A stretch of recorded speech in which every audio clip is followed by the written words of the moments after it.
What do you think about climate change? I just think it's all fake for their money and to keep, like the virus, they lock us down and everything else, take things from us. It's a pretty hot day today, right? Yeah, it's hot. But It's the all-time record for this date in Milwaukee. is it? I didn't know that. Yeah. Are you feeling okay? Yeah, I'm feeling better. I'm just here to support Trump, but Did you catch a little bit of heat stroke earlier? yeah, I sure did. But I'll be all right. What do you think about global warming? I just don't believe it. I think it's all fake. Climate change is simple for me. We're going through it right now. 2 weeks ago, it was 100 degrees. I got up yesterday, it was 58. Do you know why? Because the climate's about to change. We're going from summer to fall. And in a few months, we're going to go to winter. Then we'll go to spring.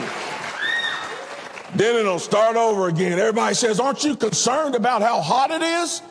No, sir. It's July 19th. It's going to be hot. It's unclear how much more gigawatts of energy we could build with $100 billion, maybe 10, whatever the number is. It's definitely more than what we're going to be creating with all of these pass-through programs. And that's assuming that solar energy actually worked all the time. Of course it doesn't, because at night it just doesn't work.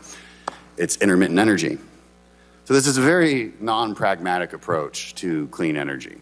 Pointed that out a million times on this committee. Folks, I bet you guys have a lot of common sense. And we all know that the climate has been changing since the beginning of time. Billions of years ago. Climate change exists, yes, and it constantly changes. That's normal.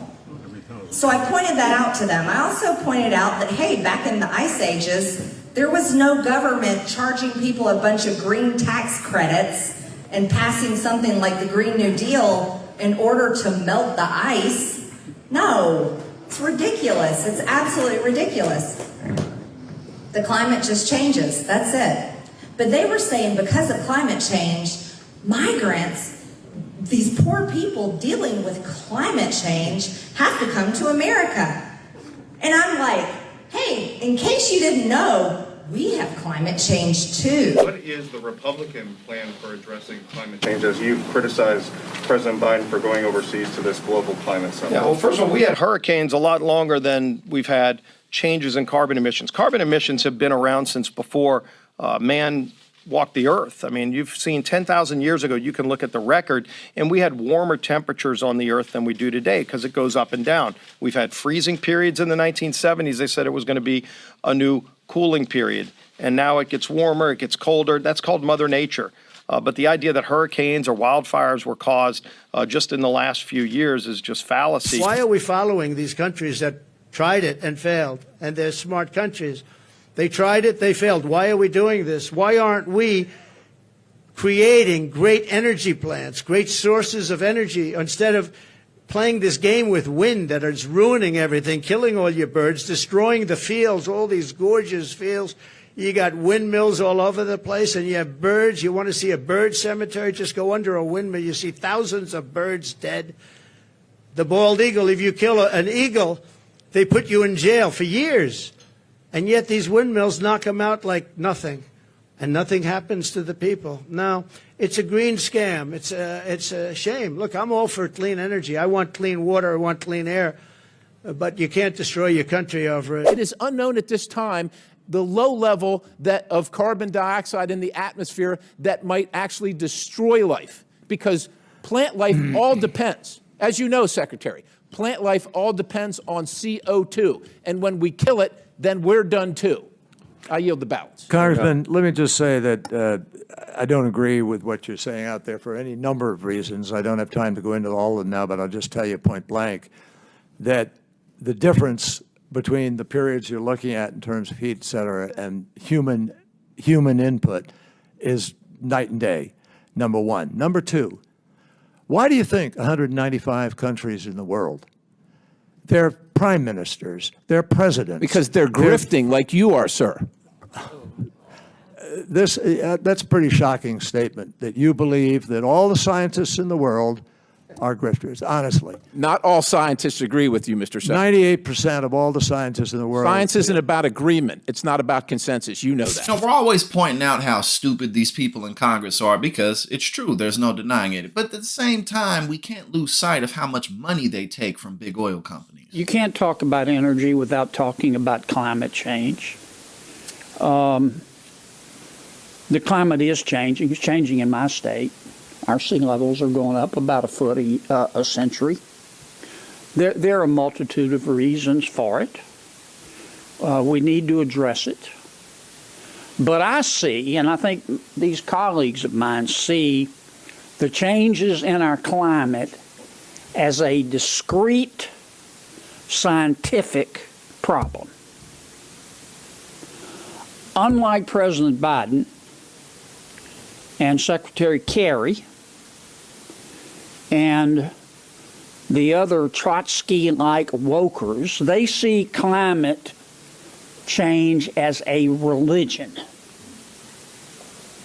And you can't talk about it unless you follow their dogma. Americans today face the accelerating ravages of the climate crisis, including extreme heat waves. Last year was the hottest year on record in more than 100,000 years. And the hottest year before that was the prior year. And the hottest year before that was the year before that. So we're talking about record extreme heat, record violent flooding, record wildfires destroying millions of acres of land in the West, record velocity hurricanes and tornadoes. And yet, a lot of our colleagues are still in denial. In fact, their Project 2025 plan for America would ban the use of the word climate change. They want to delete the possibility of even talking about climate change, much less taking any action on it. Millions of Americans are suffering the health effects of legacy pollution, dangerous air quality, and other kinds of toxic contamination. The work of the EPA has never been more urgent. All you ever really have to do is follow the money to understand why people in Congress vote the way they do. Now, if people's campaigns are publicly funded, mostly by small dollar donors, or a large chunk by small dollar donors, then they have much more likely of a chance to actually go with the will of the people. But whenever Democrats and Republicans come across the aisle to agree, it's usually so that they can fund war a little bit more, give the defense contractors a bit more of what they want in terms of the bottom line. Or when Republicans are constantly in the way of doing anything whatsoever about gun reform in this country. Well, look at the money that they get from the NRA, from the gun lobby. It's pretty simple. And then, of course, when it comes to big oil, Republicans are always pretending like climate change. Oh, well, it's always existed. Things are always changing. So, we can keep on pumping more and more CO2 into the atmosphere. There's no consequences that anybody's going to have to pay. Oh, lo and behold, they're receiving money from big oil. So again, anytime we want to understand why these people vote the way that they do, again, if their campaigns aren't mostly funded by the public, they're probably going to go with what corporations want.